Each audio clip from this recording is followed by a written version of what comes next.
here at home, we're bracing ourselves for our own winter snow, aren't we? Hey, we sure are, Cedric. What's the deal, huh? Yeah, we've had some changes. A little better shot of seeing some of that snow all the way to the valley floors, and some higher snowfall amounts are possible. We'll get to that in just a second. I do want to show you this. This is kind of the calm, the zen before the storm, right? Sent in by Carol Dyer, showing us over Bear Lake earlier this afternoon. Some blue skies before those clouds rolled in.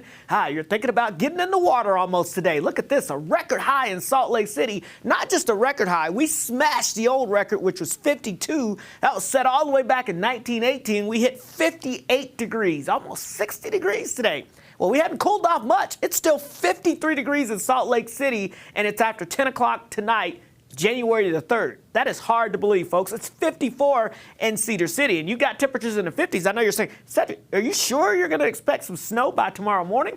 Well, that is indeed the case. Let's talk about our storm coming in from the north and west. Here it is, this area of low pressure sitting over the north and west. This system is going to make a beeline for the northern portions of Utah as we head towards tomorrow morning, and that's what's going to bring us not only the colder air, but that chance of snow as well. So let's talk about the low temperatures. The cold front doesn't move through until well after midnight, closer to tomorrow morning. So most of tonight, we're going to stay in the upper 40s and low 50s. Tomorrow morning when you wake up, though, we're going to quickly drop into the lower 30s. So here's your Saturday planner here across the Wasatch Front. Snow will be likely as we kick off the day. Temperatures right around freezing, if not a degree or two below freezing. And by lunchtime, we're in the mid-30s. We'll still have a few snow showers around, and then things should taper off by the afternoon. Look at that afternoon temperature, only at about 37. That's about 20 degrees colder than this afternoon. So get ready for that big change. Let's time it out for you here with Futurecast. Here's your cold front after 2 a.m. or so. Colder air will start to work its way in, and we'll start to develop some moisture. Now, that will begin as some valley rain showers and some mountain snow showers. But that cold air will quickly surge south and up and down the I-15 corridor early on Saturday morning, 7 a.m. We're talking about snow out there, but it's not just the fact that we're going to be looking at that potential of snow making its way down to the valley floors. I want you to notice some of these pockets of dark blue showing up here. That's the potential of some brief bursts of heavy snow. And that heavy snow tends to bring down the colder air from upstairs in the atmosphere. So that will be what will help cool the column of air quickly and allow for that snow to potentially accumulate with those snow rates all the way down to the valley floor as well. We'll see that snow continuing through the morning hours. It will start to taper off by lunchtime to scattered snow showers, and then most of it is out of at least the valleys here by the afternoon. Maybe a few mountain snow showers still left over before high pressure builds in as we go into Sunday. We'll get a little bit of a break on Sunday with just a few flurries up closer to the Idaho border.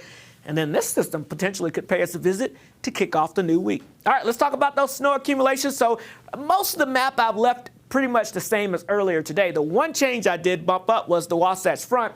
I was saying 1 to 2 inches earlier. I'm thinking maybe more like 1 to 3 inches. So many of us, especially north of Salt Lake City, could see probably in that 2 to 3 inch range. But there could be some isolated spots that get a little more than 3 inches along the Wasatch Front. So we'll keep an eye on that. It's going to be a little tricky tomorrow morning. If you get up into the benches, you're likely going to be talking about 2 to 4 inches. If you get higher than that, you're looking at, again, about 3 to 6, if not 3 to 8 inches up there for our mountain valleys, places like Park City. And then as you get up towards the Wasatch Mountains, 6 to 12 inches, the upper Cottonwoods, 1 foot to 1.5 feet. So if you're in central and northern Utah, yeah, it looks like we're going to finally see that first, I'll call it, decent snow event where we kind of cover the ground. Some of you may have to break out the shovels, even in the valleys. All right, here's a look at the travel impact map, because I want to show you this because I think most of north and central portions of the state will be in that moderate category there of travel impacts there. The Wasatch Front looking like some road snow and slush out there, especially between 5 a.m. and 11 a.m. So if you're traveling up and down I-15 between Logan all the way down, let's say, to Nephi, you're going to run into some issues. That red, though, that's a high impact. That's for our mountains. Now, as I mentioned, we'll get that system and get a little bit of a break on Sunday. Here comes another chance of snow, potentially a little accumulating snow possibly by Monday. So we'll keep an eye on that for you as well. All right, let's take a look at your forecast in St. George because, yeah, it's breezy, warm, then cool again as we go throughout the weekend. But that's right about where you should be for this time of the year. But the Wasatch Front, a little tricky tomorrow morning. Should be interesting with our first ground covering of snow in the Wasatch Front. Higher elevations, another big time snow. Hey, stay in, stay cozy if you're not skiing, right? You said it. You